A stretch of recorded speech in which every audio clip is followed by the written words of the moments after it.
మసాలాలో సహజమైన రుచి ఎన్ఎస్పి మసాలాతో 100% natural spices, no chemicals and preservatives, pure flavour, strong aroma with NSP masala. Telangana rising అన్నారు. తెలంగాణతో పాటు హైదరాబాద్ రైజింగ్ కూడా కంపల్సరీ జరుగుతుంది అన్న విషయం అందరికీ తెలుసు. ఇప్పుడు హైదరాబాద్లో హై రైజ్ అనేది ఒక ప్యాషన్గా మారిపోయింది. ఉండాలనుకునే వాళ్ళు కోరుకుంటున్నారు, కట్టాలనుకునే వాళ్ళు కూడా హై రైజ్ కమ్యూనిటీల పైన ఫోకస్ పెడతారు. ఇప్పుడు ఏకంగా 72 అంతస్తుల భవన సముదాయం హైదరాబాద్లో నిర్మించేటువంటి ప్రణాళిక ఒకటి రెడీ అవుతుంది. దీనికి సంబంధించినటువంటి ప్రతిపాదనని జిహెచ్ఎంసి ఇతర విభాగాల దగ్గర పెట్టినట్టుగా తెలుస్తుంది. ప్రైమరీ అప్రూవల్స్ వచ్చినాయి. అయితే ఫైర్ సేఫ్టీ ఇతర సురక్షిత అంశాలకు సంబంధించినటువంటి అప్రూవల్స్ మాత్రం ఇంకా పెండింగ్ లో ఉన్నాయి. అయితే భవన నిర్మాణాన్ని ఒక డిఫరెంట్ స్టైల్లో చేయబోతున్నారనే వార్త ఇప్పుడు ఆసక్తి రేకెత్తిస్తోంది. అసలే ఈ 72 అంతస్తుల భవనం ఎక్కడ కట్టబోతున్నారు విశ్లేషించేటువంటి ప్రయత్నం చేద్దాం. హైదరాబాద్ పెరుగుతున్నటువంటి తీరుకి నిదర్శనంగా హైదరాబాద్ ఔటర్ రింగ్ రోడ్డు శివారులన్నీ కూడా ఒక్కొక్కటిగా విస్తరిస్తూ వెళ్తున్నాయి. ఔటర్ రింగ్ రోడ్డు సర్కిల్ని చూస్తే ఇక్కడ కనిపిస్తున్నటువంటి మార్క్, అంటే ఈ 2 మార్కులు చాలా క్లియర్గా అర్థమవుతున్నాయి. ఈ సర్కిల్ మొత్తం అంతా కూడా ఔటర్ రింగ్ రోడ్డు పరిధి. సో ఇది ఇక్కడ జలాశయాలు, జంట జలాశయాలు ఉన్నాయి కాబట్టి ఇది ఇట్లా లోపలికి వచ్చింది. బట్ ఇదంతా కూడా ఔటర్ రింగ్ రోడ్డు. ఇటు చూస్తే కనుక ఇవి మెట్రో రైల్ లైన్స్ కనిపిస్తున్నాయి మనకి. గట్కేసర్ ఈస్ట్ హైదరాబాద్, ఇప్పుడు ఈ మధ్య కాలంలో హైదరాబాద్ ఈస్ట్ హైదరాబాద్కు సంబంధించినటువంటి డిస్కషన్ చాలా ఎక్కువగా జరుగుతుంది. దానికి కారణం ఏంటంటే ఇటువైపు నుంచి బీబీ నగర్ లో ఎయిమ్స్ రావడం కానీ, రీజనల్ రింగ్ రోడ్ కడుతున్నటువంటి క్రమంలో ఇక్కడ భువనగిరి అవతల నుంచి రీజనల్ రింగ్ రోడ్ వెళ్తుండడం, ఈ 2 సర్కిల్స్ మధ్యలో ఉన్నటువంటి, అంటే outer ring road regional ring road మధ్యలో ఉన్నటువంటి స్ట్రెచ్ డెవలప్మెంట్ అనేది పెద్ద ఎత్తున జరుగుతుంది అనేటువంటి ఆలోచన ఉంది. అలానే హైటెక్ సిటీ 2.0 పేరుతో ప్రభుత్వాలు ఒక ప్రణాళికని డిజైన్ చేశాయి.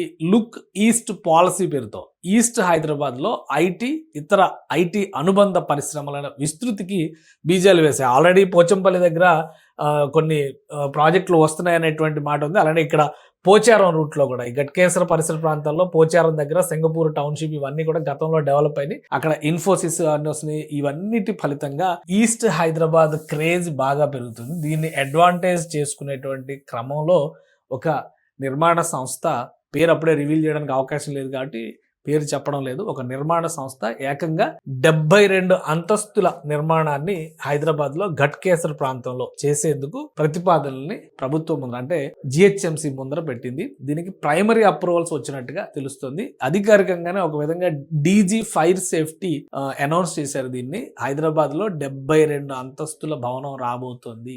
అంటే ఇంత పెద్ద భవనాలు నిర్మించేటువంటి క్రమంలో ఫైర్ సేఫ్టీ ఇతర సురక్షిత చర్యలు అనేవి చాలా ముఖ్యమైనటువంటి, కాబట్టి నిర్మాణదారులు, కొనుగోలుదారులు కూడా వీటిపైన సరైన అవగాహన ఉండడం అవసరం అని చెప్పని ఆయన సూచించారు. ఆ క్రమంలోనే ఒకసారి మనం చూస్తే కనుక ఇప్పుడున్నటువంటి హైదరాబాద్ సిటీలో ఇప్పుడున్నటువంటి ప్లేసెస్లో ఏది అతిపెద్ద భవనం, ఈ గట్కేసర్ ఏరియా అంతా కూడా చూస్తే ఇక్కడ మీకు కనిపిస్తుంది రింగ్ రోడ్డుకి సంబంధించినటువంటి జంక్షన్స్.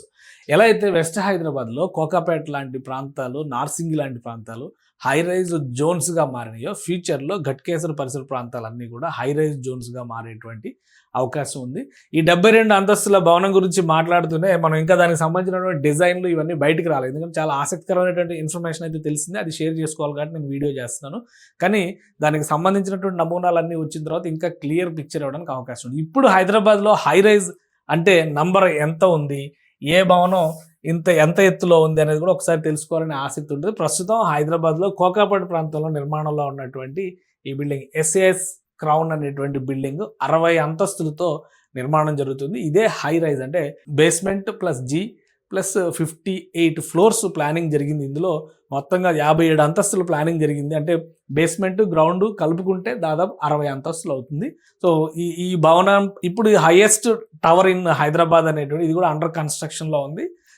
మొత్తం 5 టవర్లుగా ఈ నిర్మాణం చేస్తున్నారు. దీనికి సంబంధించినటువంటి డిజైన్స్ కూడా ఇక్కడ చాలా వచ్చినాయి మన దగ్గర. ఇది అఫీషియల్గా పెట్టినటువంటి వెబ్సైట్ ఇది. సో ఇందులో సీక్రసీ ఏముండదు, తెలుసుకోవాలనే ఆసక్తి ఉన్న వాళ్ళందరూ కూడా దీని గురించి తెలుసుకోవచ్చు. సో మొత్తం మీద హై రైజ్లో ఇది ఒక కొత్త శకంగా చూడాలి. హైదరాబాద్లో వస్తున్నటువంటి ట్రెండ్ ఇది. వీడియో చూస్తే వాక్ త్రూ వీడియో, ఈ వీడియోలో క్లియర్ పిక్చర్ కనిపిస్తుంది.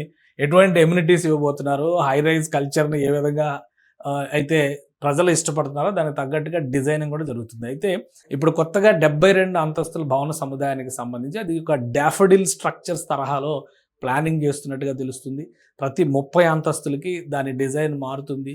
మొత్తం 72 అంతస్తుల భవన సముదాయం అనేసరికి ఆ స్ట్రక్చర్లోనే ఫైర్ సేఫ్టీ విషయంలో కానీ, drinking water supply, drainage systems వీటన్నిటికి కూడా చాలా జాగ్రత్తలు తీసుకోవాలి. కాంప్లికేటెడ్ ప్లాన్స్ ఉంటే దీనికోసం ప్రత్యేకమైనటువంటి హై రైజ్ భవనాలని స్టడీ చేసి దానికి తగ్గట్టుగా ఈ 72 అంతస్తుల భవనాన్ని కూడా డిజైన్ చేసినట్టుగా తెలుస్తుంది. ఇది అధికారులు చెప్తున్నటువంటి మాట. అలాగే ప్రతిష్టాత్మకమైనటువంటి భవనాలని సరసన హైదరాబాద్లో ఈ కొత్తగా నిర్మించబోయేటువంటి భవనం కూడా చేరే అవకాశం ఉందని చెప్తున్నారు. ఘట్కేసర్ హైదరాబాద్ ప్రైడ్గా రాబోయేటువంటి రోజుల్లో మారేటువంటి ఛాన్సెస్ కనిపిస్తున్నాయి.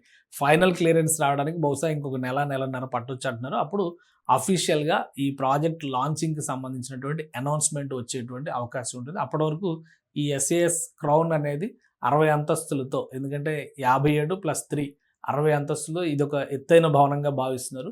నెక్స్ట్ లెవెల్ హైదరాబాద్కి 72 ఫ్లోర్స్ హై రైజ్ బిల్డింగ్ ఘట్కేసర్లో ఏర్పాటు అయ్యేటువంటి అవకాశాలు కనిపిస్తున్నాయి.